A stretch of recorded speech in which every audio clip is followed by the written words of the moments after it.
السلام علیکم ورحمۃ اللہ وبرکاتہ۔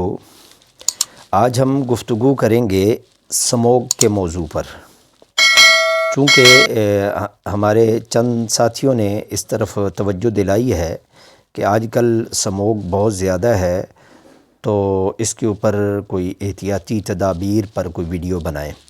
ایک تو ہمارے دوست ہیں بھائی صداقت صاحب، یہاں سے ملتان سے ہیں، اور ایک بھائی ملک افتخار صاحب ہیں کراچی سے، اور ایک چودھری یونس صاحب ہیں، یہ کوئٹہ کے اندر ان کی رہائش ہے، ویسے پنجابی ہیں۔ تو بہرحال ان کی رہنمائی اور توجہ دلانے پر یہ ویڈیو بنائی جا رہی ہے۔ تو اس پر ہم گفتگو کریں گے کہ سموگ ہے کیا، اور یہ کن لوگوں کے لیے خطرناک ہے، اور اس کی احتیاطی تدابیر کیا ہیں۔ یہ تین موضوعات پر انشاءاللہ گفتگو کریں گے۔ گفتگو کے آغاز سے پہلے گزارش ہے کہ ہمارا چینل سبسکرائب کریں، بیل آئیکن کو دبائیں، شیئر کیا کریں، کمنٹس کیا کریں، ہماری حوصلہ افزائی ہوتی ہے اور پھر بندہ کام کرنے میں آگے سے آگے بڑھتا ہے۔ تو چلیے چلتے ہیں۔ سب سے پہلی بات یہ ہے کہ سموگ ہے کیا۔ اگر تو ہم انگریزی زبان میں یا جو آکسیجن کی زبان ہے اس کے اندر بات کریں تو یہ سموگ جو ہے یہ carbon monoxide, nitrogen oxide, carbon dioxide جیسی زہریلی جو گیسز ہیں ان کا مجموعہ ہے۔ اور اگر ہم عام الفاظ میں بات کریں تو یہ جو سموگ ہے یہ گرد و غبار، دھواں، دھند، یہ ساری چیزیں، آلودگی، یہ ساری چیزیں مل کر سموگ کی شکل اختیار کرتی ہیں۔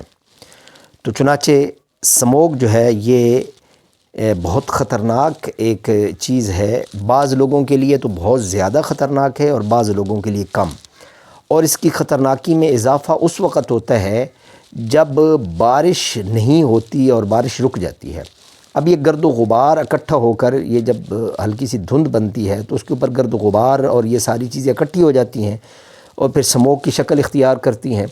بعض علاقوں میں آج کل سموگ بہت زیادہ ہے اور بعض علاقوں میں کچھ کمی ہے۔ جو علاقے جہاں پر گرد و غبار اور آلودگی زیادہ ہوتی ہے وہاں پر سموگ بھی زیادہ ہے، اور جہاں پر آلودگی کم ہوتی ہے وہاں پر سموگ بھی کم ہے۔ لہذا یہ تو ہمیں سمجھ آ گئی کہ سموگ ہوتا کیا ہے اور سموگ کس مجموعے کا نام ہے، یہ سمجھ آ گئی۔ اب ہم اس کے دیکھتے ہیں کہ یہ کن لوگوں کے لیے زیادہ نقصان دہ ہے۔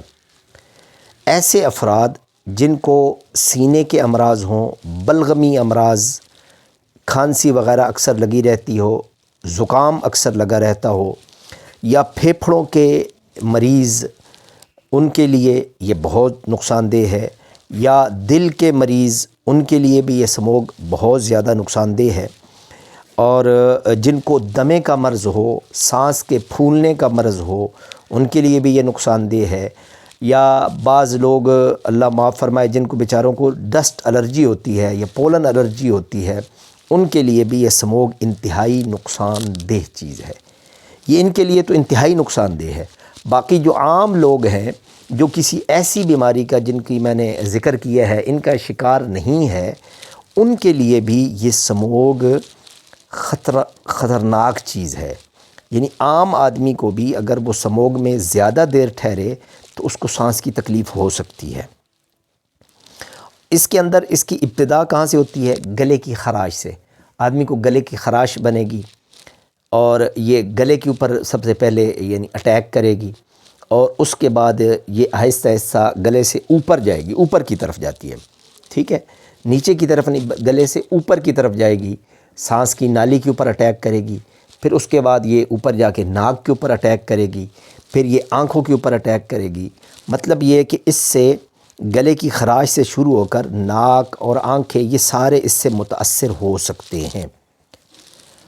اب جو میں نے امراض گنوائے ہیں نا خطرناک حد تک جن کو یہ نقصان پہنچا سکتی ہے، ان کی حالت بہت زیادہ بگڑ سکتی ہے اس سے، لیکن یہ جو باقی لوگ ہیں یہ ان کی حالت زیادہ تو نہیں، لیکن حالت ان کی بھی بگڑ سکتی ہے۔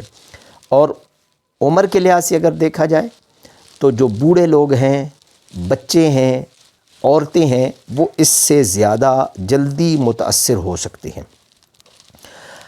اب چلتے ہیں احتیاطی تدابیر۔ احتیاطی تدابیر میں سب سے پہلی بات تو یہ ہے کہ آپ سموگ سے بچنے کی کوشش کریں۔ اب گھر سے کم نکلیں باہر، یا ایسے علاقوں میں کم جائیں جہاں پر سموگ زیادہ ہو، یا اگر آپ نے جانا ہی ہے تو ایسے وقت میں نکلیں جس وقت گاڑیوں کا رش کم ہو، گاڑیاں کم آ جا رہی ہوں، کیونکہ گاڑیوں سے جو اڑنے والا گرد و غبار ہوتا ہے وہ سموگ کی خطرناکی میں اور اضافہ کر دیتا ہے۔ یہ دھواں اور یہ ان کا جو ہے وہ گرد و غبار، یہ ایسے سمجھے کہ آلودگی میں اور سموگ میں بہت زیادہ اضافہ کرتا ہے۔ میں نے اپنا تجربہ کیا ہے، میں جب بھی کسی بڑے شہر میں جاتا ہوں تو میرے سر میں درد شروع ہو جاتا ہے۔ بہرحال اچھا، اب اس کے اندر پہلا تو یہ احتیاط ہے کہ آپ گھر سے کم باہر نکلیں۔ دوسری بات، اگر نکلنا ہی پڑے تو آپ احتیاطی تدابیر کو مد نظر رکھتے ہوئے ماسک پہن لیں، اچھے والا ماسک پہن کے نکلیں، تاکہ یہ سموگ جو ہے یہ آپ کے ناک کے راستے آپ کے پھیپھڑوں تک نہ پہنچے۔ اور دوسرا، آپ چشمہ لگا کے باہر نکلیں، یعنی آنکھوں پر چشمہ لگا کے باہر نکلیں تاکہ آپ کی آنکھوں کو متاثر نہ کرنے پائے۔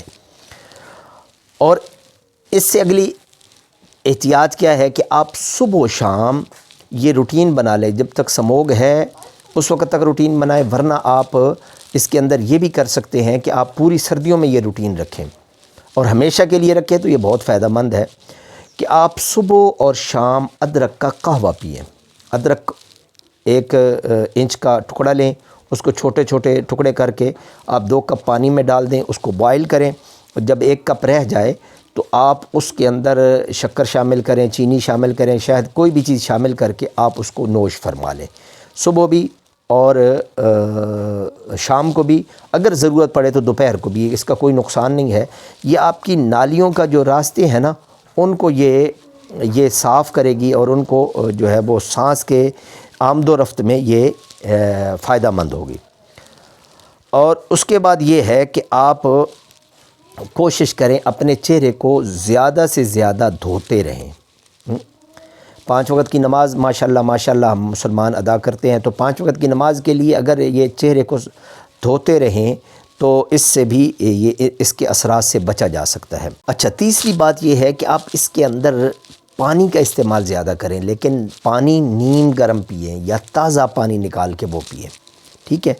ان احتیاط کو مد نظر رکھتے ہوئے اگر ہم وقت گزاریں گے اس سموگ کا، تو یہ جو ہے یہ انشاءاللہ سموگ کے اثرات سے ہم محفوظ رہیں گے۔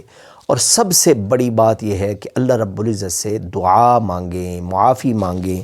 یہ جو ہوتا ہے نا موسم کی تغیر و تبدل، یہ موسم کا بگڑنا، یہ ہمارے گناہوں کی وجہ سے ہوتا ہے، تو ہم معافی مانگیں، اجتماعی معافی کی اس وقت ہمیں ضرورت ہے۔